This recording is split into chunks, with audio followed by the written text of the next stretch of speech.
이제 우리에게 주시는 하나님 말씀을 듣겠습니다. 함께 요한복음 20장 24절 31절까지 말씀을 함께 봉독하시겠습니다. 시작. 12 제자 중에 하나로서 디두모라 하는 불리는 도마는 예수께서 오셨을 때 함께 있지 아니한지라.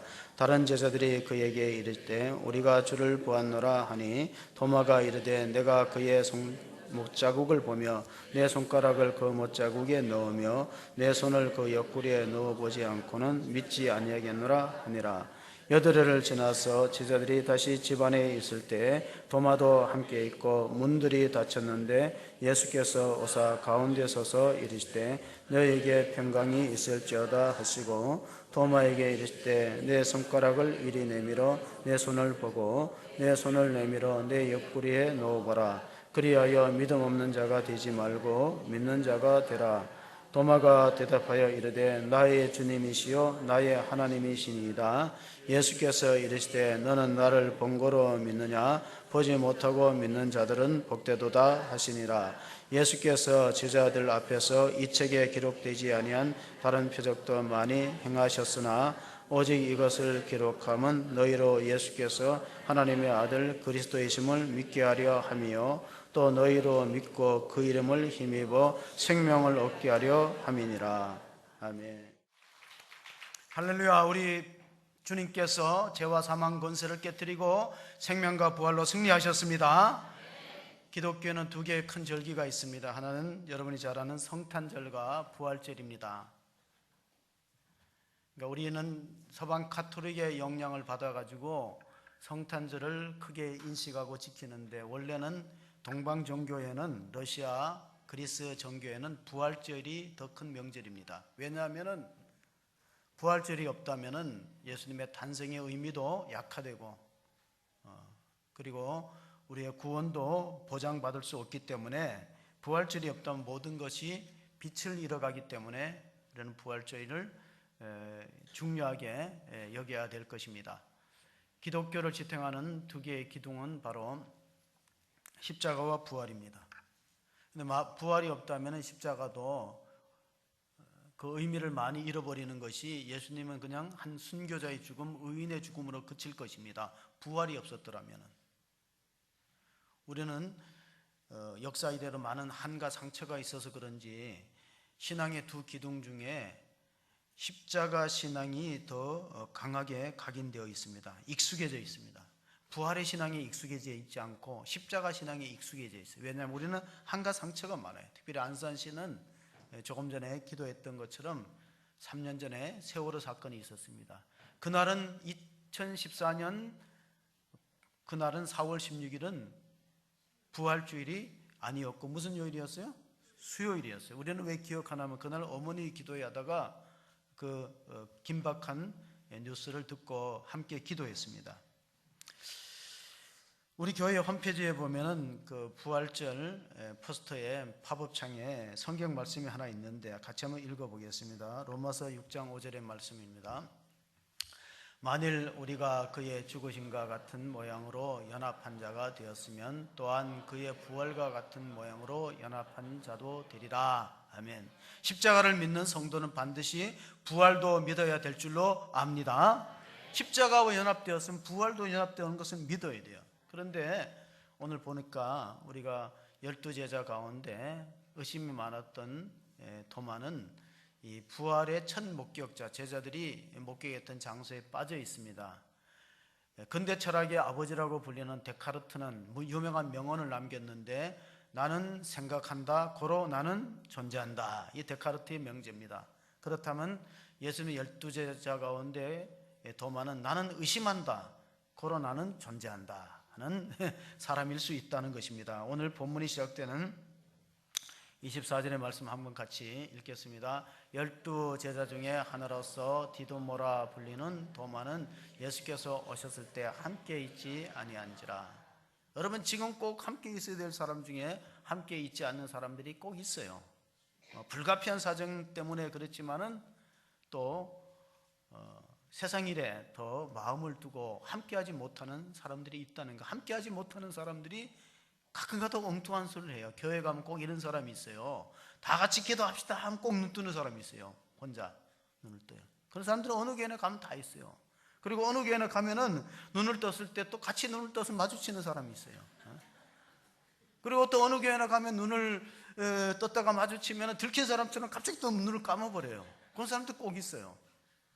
그래도 한참 있다 눈을 뜨고 또 나를 계속 보고 있나 상대방을 확인하는 사람도 있어. 도마는 왜 12제자들이 모였을 때 함께 하지 않았는가? 함께 하지 않았기 때문에 부활의 주는 만나지 못하고 나는 부활을 믿지 못겠다 하겠다고 의심하는 사람이 되고 말았습니다. 연예인 교회가 생겼을 때, 처음 생겼을 때 돌아가셨어요. 구봉서 장로님 댁에서 구역 예배 같은 성경 공부를 하는데 한 젊은이가 계속해서 동정로 탄생을 믿지 못하겠다고 의심하고 계속해서 이제 전도사님을 괴롭혔어요. 아니 그 과학적으로 상식적으로 만이나 되는 이야기입니까? 어떻게 처녀가 혼자서 아기를 낳습니까? 하니까 분위기가 좀 이렇게 싸늘해졌어요. 그랬더니 구봉서 장로님이 나서서 지 신랑이 믿는다는데 네가 왜 난리냐? 요셉이 믿는다는데 요셉이 믿고 데리고 산다는데 너가 왜 난리냐? 해갖고 무마했다는 이야기가 전해지고 있습니다. 청교도들은 신앙생활할 때 이런 말이 있어요. 모든 집회에 빠지지 말라. 한번 같이 옆 사람한테 인사해 봅시다. 모든 집회에 빠지지 맙시다. 왜 그러냐면은 부활의 주님이 하필 도마가 빠졌을 때 왜 나타났을까? 예수님의 부활을 500명이 목격했다고 고린도전서 15장에 나오는데 위에서부터 하나님의 성령이 임할 때까지 모여서 기도하라 그랬는데 실제로 500명 중에 예수님의 말씀을 끝까지 지키면서 남아서 기도한 사람의 숫자는 몇 명이었습니까?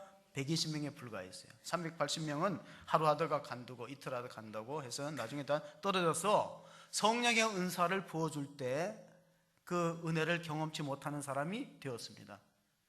오늘 도마는 25절에 보면은 부활을 목격했다는 제자들의 말을 믿을 수가 없었습니다. 한번 같이 읽어봅니다. 다른 제자들이 그에게 이르되 우리가 주를 보았노라 하니 도마가 이르되 내가 그의 손에 못자국을 보며 내 손가락을 그 못자국에 넣으며 내 손을 그 옆구리에 넣어보지 않고는 믿지 아니하겠노라 하니라.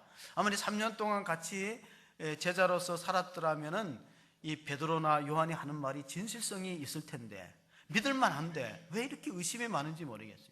그러니까 부활을 목격했고 만났다, 주님을 만났다는 제자들의 말조차 믿지 않고 내가 직접 눈으로 확인하고 손으로 만져봐야 믿겠다는 의심 많은 도마를 그림으로 우리 남네덜란드 출신의 루벤스라는 유명한 화가 있죠. 루벤스라는 화가, 학교에 우리 교과서에 나오는 루벤스라는 화가가 그림으로 모였었는데 제목이 의심하는 도마예요.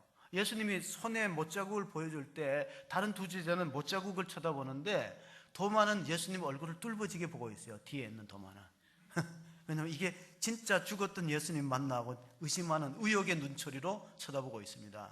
그렇습니다. 그런데 저는 이 도마가 이렇게 의심이 많은 것에 대해서 저는 부정적으로 생각하지 않습니다. 왜냐하면은 처음에 크게 의심했다가 잘 믿는 게 낫겠어요? 아니면 처음에 쉽게 믿었다가 중간에 의심하는 게 낫겠어요?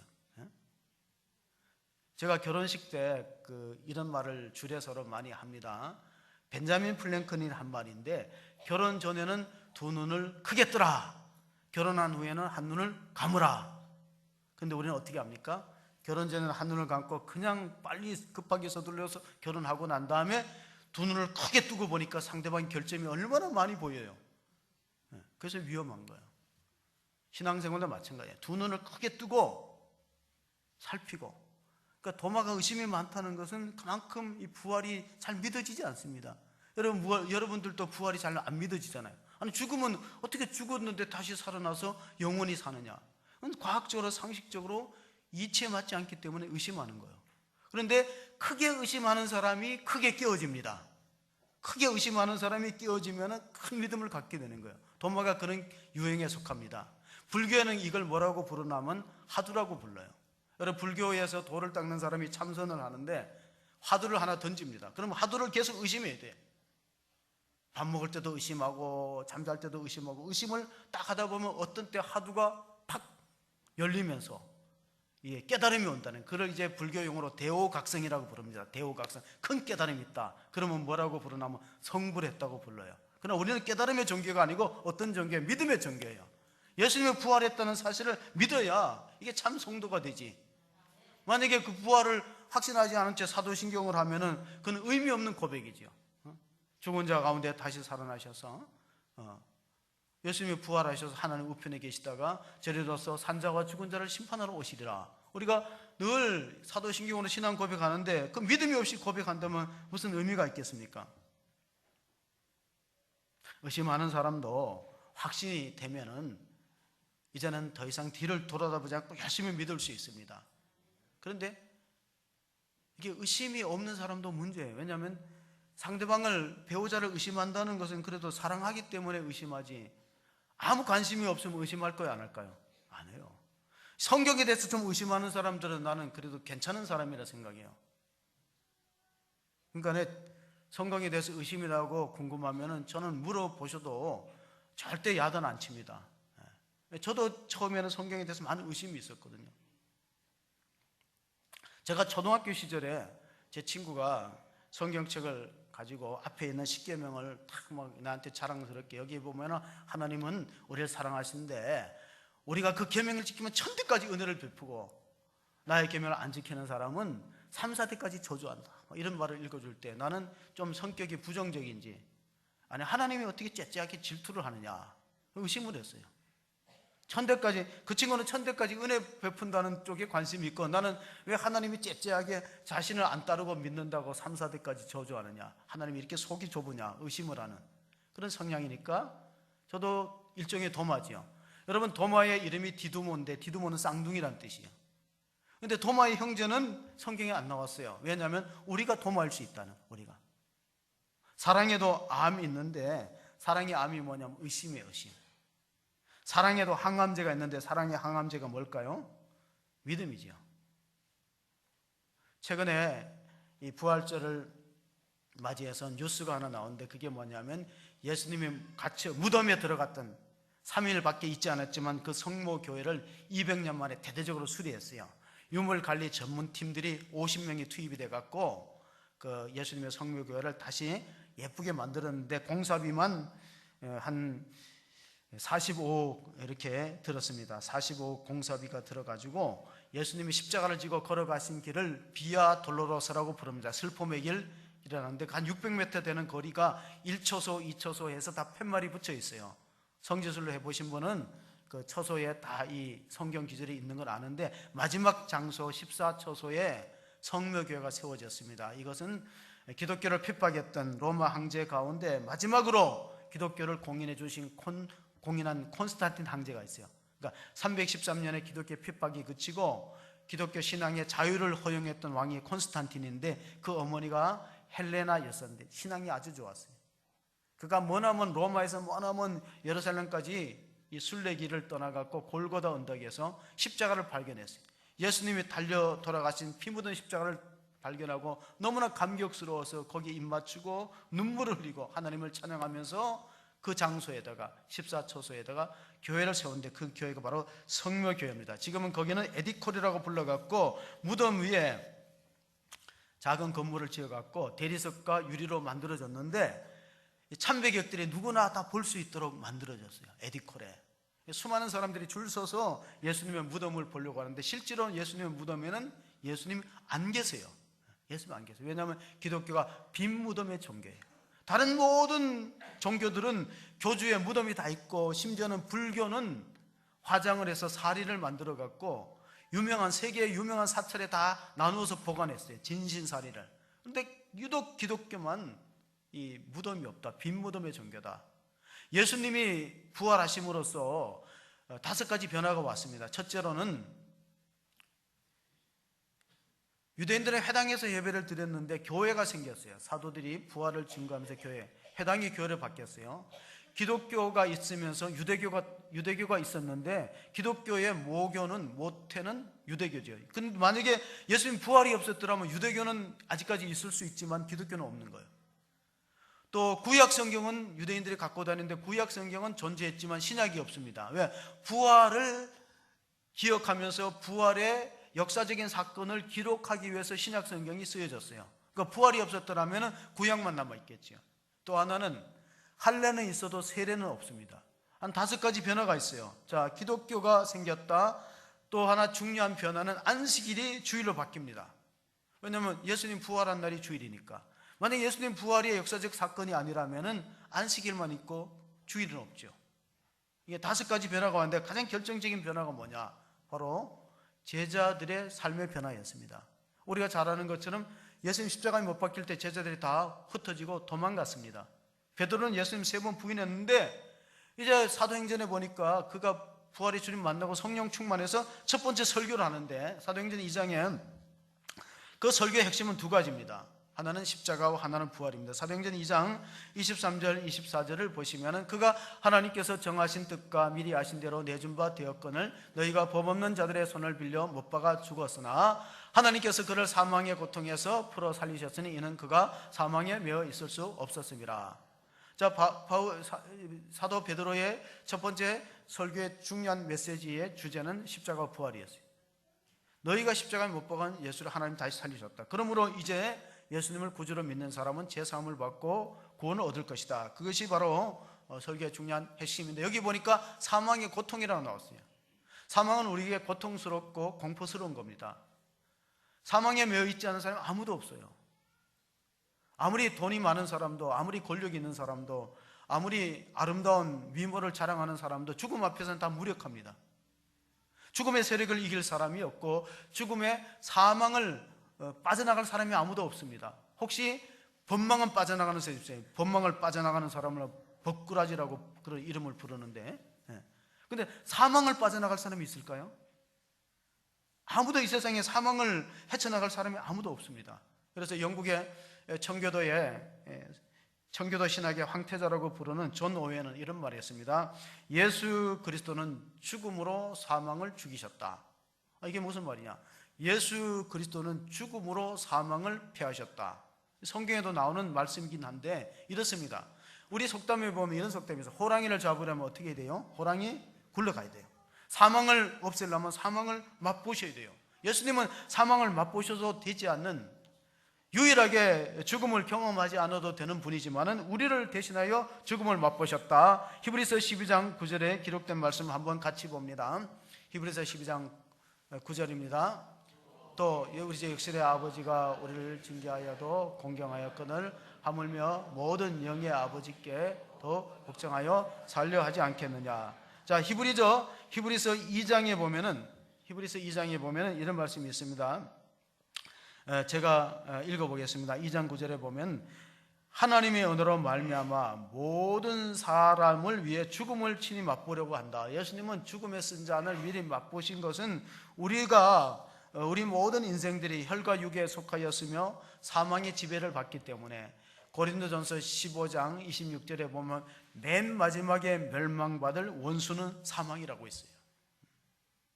우리는 지금은 이제 그런 예방주사를 맞지 않지만 저희들이 어렸을 때는 천년두 그 접종을 다 해서 이 팔에 흉도 생기고 했는데 세계 역사에서 17세기, 18세기에 보면 유럽은 가장 무서운 병이 패스트하고 이 천년두예요.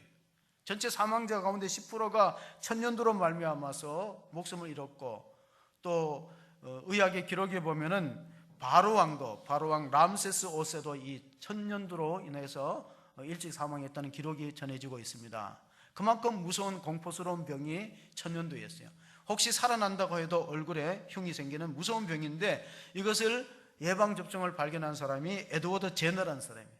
에드워드 제너가 보니까 많은 사람들이 천년두로 앓고 있는데 유독 천년두에 안 걸리는 사람들이 있어요. 그 보니까 소젖을 짜는 사람들.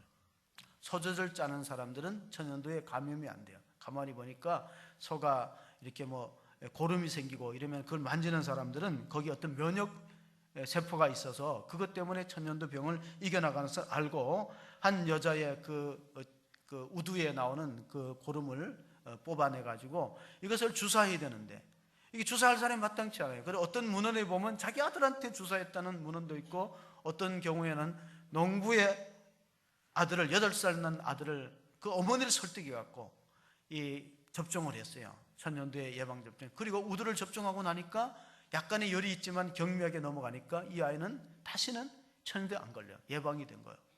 자, 예수님께서 인류의 원수가 되는 사망을 없애야 하기 위해서 친히 죽음을 맛보셨다. 고린도전서 15장 22절은 죽음을 맛보실 뿐 아니라 다시 살아나셨다고 기록되어 있는데, 우리가 15장 22절 23절 있습니다. 아담 안에서 모든 사람이 죽은 것 같이 그리스도 안에서 모든 사람이 삶을 얻으리라. 그러나 각각 자기 차례대로 되리니 먼저는 첫 열매인 그리스도요, 다음에는 그가 강림하실 때에 그리스도에게 속한 자요. 맨 처음에 부활의 첫 열매는 당연히 예수님이고, 나머지는 우리가 믿음으로 그에게 연합되고 붙은 사람이에요. 그래서 우리가 살아가는 이 삶을 키에르케고르는 이렇게 비유했습니다. 인생은 뭐냐? 인생은 고통이라는 터널을 통해서 죽음의 종착역에 이르는 그런 열차를 타고 가는 것 같아.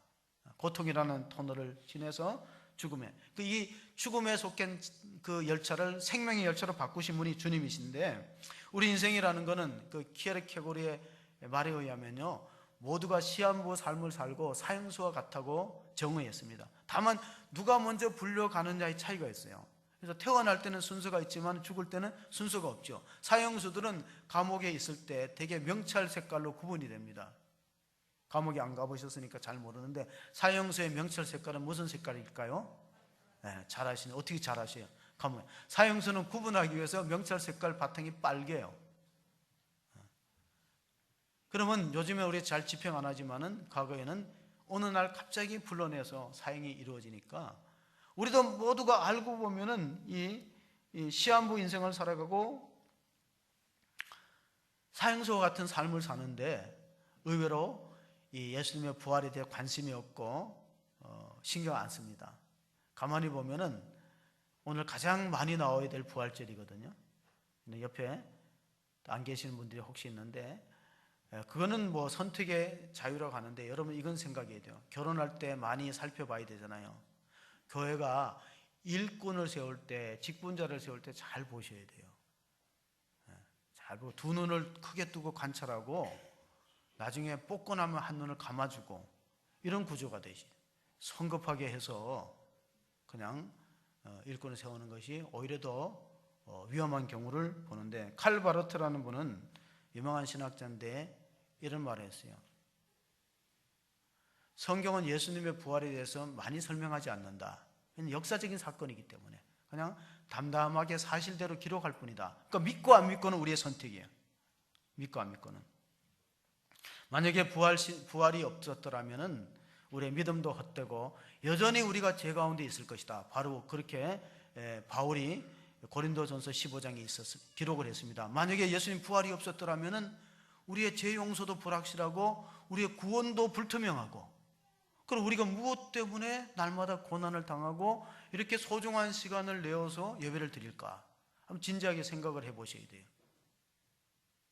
저는 사실 젊을 때 상당히 많이 의심했어요. 성경에 대해서.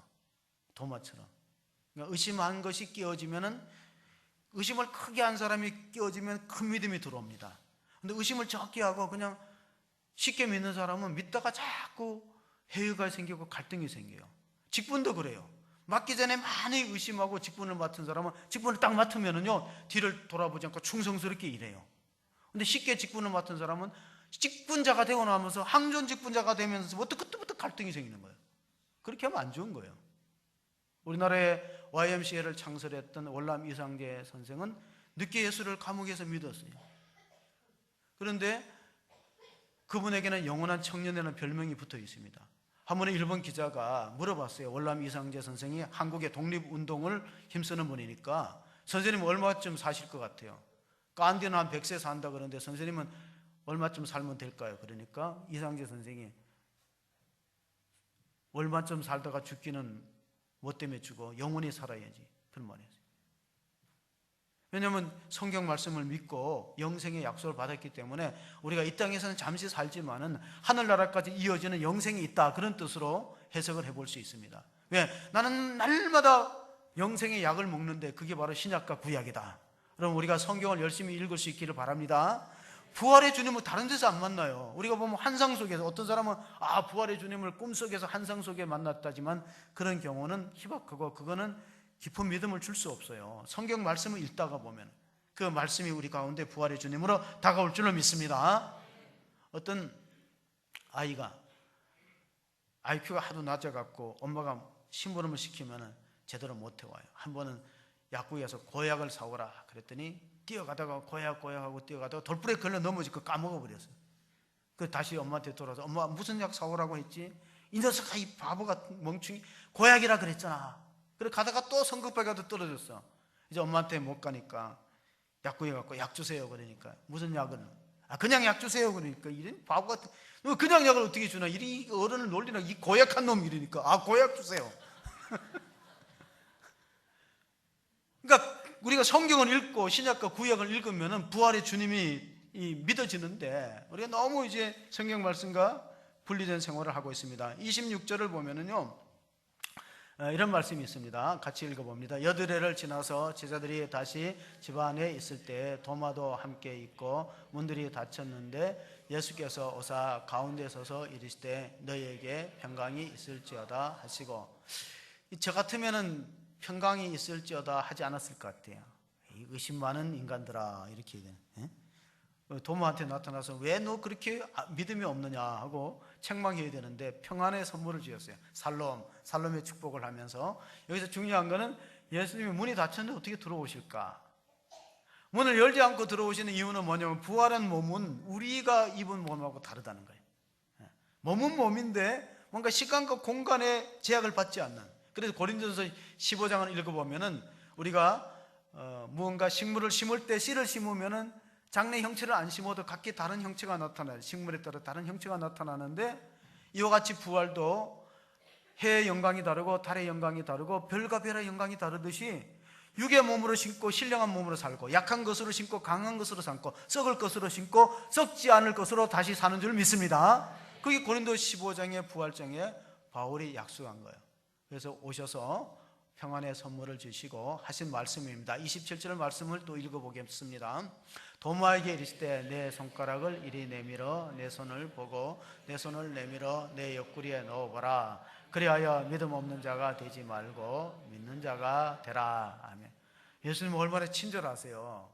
의심한다고 절대 예수님 책망하지 않아요. 저는 성경을 읽고 의심하는 사람이 성경을 안 읽고 의심이 없는 사람보다 훨씬 낫다고 보는 목사예요. 성경 읽으면서 의심하는 게 낫지, 성경조차 안 읽는 사람, 그런 사람은 큰 믿음 가질 수 있는 기회를 놓칩니다. 성경을 계속 읽다 보면 의심이 생겨요. 근데 그 의심이 확신으로 다가오면 하나님이 귀하게 쓰실 줄로 믿습니다. 도마를 얼마나 하나님이 귀하게 쓰셨어요. 한번 확인해보라. 확인해보라. 우리가 아이들이 나가서 색결한 전도하고 어른들도 색결한 전도를 했습니다. 종교개혁자 칼빈은 이렇게 말합니다. 믿음은 눈을 감고 귀를 기울이는 것이다. 눈을 감고 자꾸 우리가 눈으로 뭔가 주님을 만나려고 하니까 만나지지 않는 거예요. 귀를 기울이고 말씀을 들으셔야 돼요. 말씀. 그러니까 우리가 성경을 읽기도 하고 설교도 집중해서 듣고, 믿음이란 종달새 아래서 종달새 소리를 듣는 능력이라 그랬어요. 설교가 비록 부족하더라도 종달새 아래서 종달새 껍질을 깨면 새가 나온다 하는 그 비전을 바라보는 것이 살아있는 믿음이고, 마틴 루터 종교개혁자는 하나님은 부활의 약속을 봄나무 잎새마다 새겨놓았다 그랬어요. 겨울에 다 죽었던 나무 잎이 나는데 왜 부활이 없느냐? 오래전에 멜 깁슨이라는 감독이 만든 패션 오브 크라이스트, 그리스도의 순환이라는 영화를 여러분 참혹해서 참으로 보기 어려운데, 그 감독이 이렇게 말했어요. 예수님의 부활이 없다면 이 영화는 안 만들어졌다는 거예요. 모든 것이 십자가에 대한 처절한 고통과 아픔이 영화의 상당 부분을 차지하는데 결론은 뭐냐? 부활의 찬란한 영광이요. 그 부활의 찬란한 영광이 없다면 그런 참혹한 영화는 우리가 봐야 될 이유가 없잖아요. 그러니까 우리의 신앙이 어디에 초점이 있냐가 중요해요. 슬픔과 낙담에 젖어 있는 마리아 마르다의 가정에 예수님이 찾아가셨어요. 그래서 나사로의 죽음을 부활로 바꾸시면서 이런 말씀을 주셨어요. 나는 부활이요 생명이니 나를 믿는 자는 죽지 않고 영원히 살 것이다. 살아서 나를 믿는 자는 영원히 살리라는 그런 말씀을 해주셨어요. 우리 인생은, 성도들은 부활의 신앙이 있으면은 인생의 죽음이 마침표가 아니고 쉼표예요. 쉼표. 잠시 쉬는 쉼표지 마침표가 아니에요. 끝나는 게 아니에요. 꽃가게 하는 그 꽃 배달하는 가게에서 실수를 해갖고 한 집은 신장 개업했는데 꽃을 배달해야 되는데 장례식에 갔어요. 그 얼마나 주인이 황당하겠어요. 개업하는 주인이 아주 화가 나갖고 항의했어요. 장례식에 가야 될 꽃다발을 자기네 집으로 직원이 실수해서 보냈어요. 이제 영원히 쉬소서. 이제 신장 개업을 했는데 이제 영원히 쉬소서 하면 어떡하는 거예요? 근데 문제가 생겼어요. 뭐냐면 신장 개업하는 꽃다발이 어디로 갔어요? 아이고 큰일 났다. 거기서 항의 들어오면 어떡해. 근데 그 집에 마침 믿는 집이라서 참았어요. 새로운 장소에서 새로운 삶을 시작하세요. 새로운 장소에서 새롭게 사업을 축하드립니다. 그러니까 이 믿는 가정이니까 이게 되는 말이잖아요. 여러분, 부활의 소망이 있기 때문에 우리는 현재의 어려움과 슬픔과 고통을 이겨내는데 이 부활의 신앙을 훼손하는 많은 그런 움직임들이, 그런 것들이 기독교 역사에 있었어요. 어떤 사람들은 예수님의 제자들이 예수님의 시체를 도망에 훔쳐갔다. 그리고 예수님 부활을 퍼뜨렸다고 하는데 복음서를 자세히 읽어보면 예수님이 누우셨던 자리에 머리에 쓴 수건이 개어있고 옷도 세마포도 곱게 개어있어요. 마치 그 애벌레가 껍질을 남기고 싹 빠져나간 것 같아요. 만약에 훔쳐가는 사람들 같으면 옷을 입은 채로 예수님을 옮겨갔겠지. 언제 옷 벗기고 그것도 엉클어지지 않고 기어서 가져갔겠어요. 말이 안 되는 소리를 하고, 또 예수님의 제자들이 다른 무덤을 찾아갔다고 하는데 성경을 보면은 여인들이 무덤을 눈으로 계속해서 확인했어요. 왜냐하면 안식일이 끝나면 가서 향품을 발라야 되겠다고 확인하니까 다른 무덤을 찾을 리도 없었습니다. 또 개중에 어떤 사람은 예수님이 6시간 만에 운명했기 때문에 기절했을 거다. 그래서 서늘한 무덤 위에다 깨어났을 거다 그러는데, 깨어난들 그 무거운 무덤의 돌 입구의 문을 혼자서 열기도 힘들고, 그리고 로마에 채찍질하는 사람들하고 사형수들이 살인과 고문의 전문가들입니다. 절대로 숨이 붙어 있는 채로 그렇게 내려오지 않아요, 십자가상에서. 그래서 마지막에 어떻게 했냐면 예수님을 확인 사살하는데 그 창으로 옆구리를 찌르는 거예요. 그게 피와 물이 쏟아졌다는 것은 의학자들이 심장이 멎으면은 이게 찌르면은 피와 물이 따로 분리돼서 쏟아진다고 했어요. 완전히 죽었다는 거예요. 완전히 죽어야 완전한 부활이 있지. 어느 유치부에서 아이들한테 선생님이 이런 질문을 했어요. 자, 우리가 천국 가려면 어떻게 해야 되냐 하니까 유치부 아이들이 착하게 살아야 돼요. 말씀을 읽어야 돼요. 예배를 빠지지 말아야 돼요. 그런데 한 아이는 우리가 천국 가려면 죽어야 돼요. 그 걔가 정답이야. 죽어야 돼. 죽어야 가지. 뭐 살아있는 채로 가겠어. 완전히 죽으면은 이 부활이 있는 거예요. 마지막 절은 우리 오늘 읽었던 말씀의 마지막 절 20장 31절을 한번 읽어보겠습니다. 같이 읽습니다. 같이 읽겠습니다.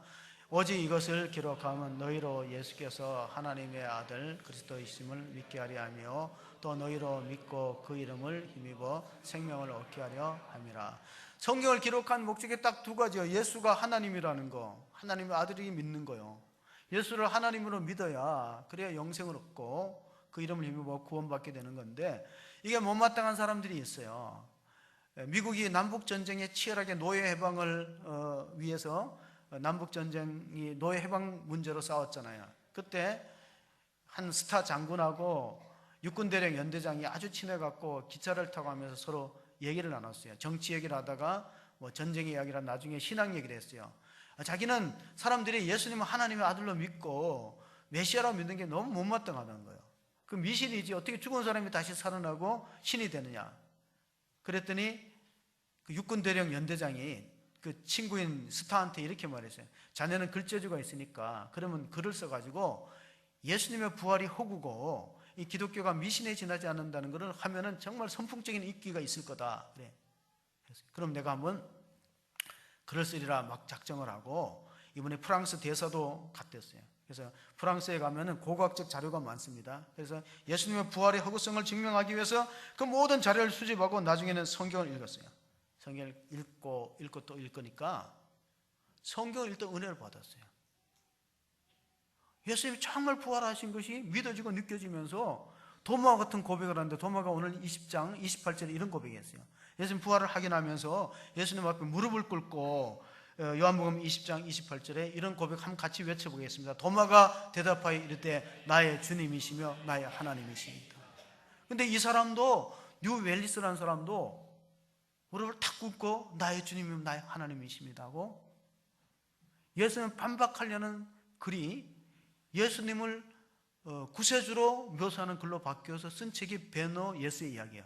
베너 예수. 그러니까 베너라는 작품은 원래 도마 같은 사람이 예수님을 깎아내리기 위해서, 예수님이 인간에 지나지 않는다, 기독교를 어떻게 하면 좀 안티크리스찬이 돼서 믿는 사람을 못 믿게 할 의도로 만들어진 것들이 도마같이 꺾었어요. 무릎을 꺾었어요. 전설에 의하면 도마는 그 이후에 은혜를 받고 이란, 그 당시에는 페르시아라는 나라가 지금 이란인데, 이란을 거쳐서 인도에까지 가서 복음을 전했어요.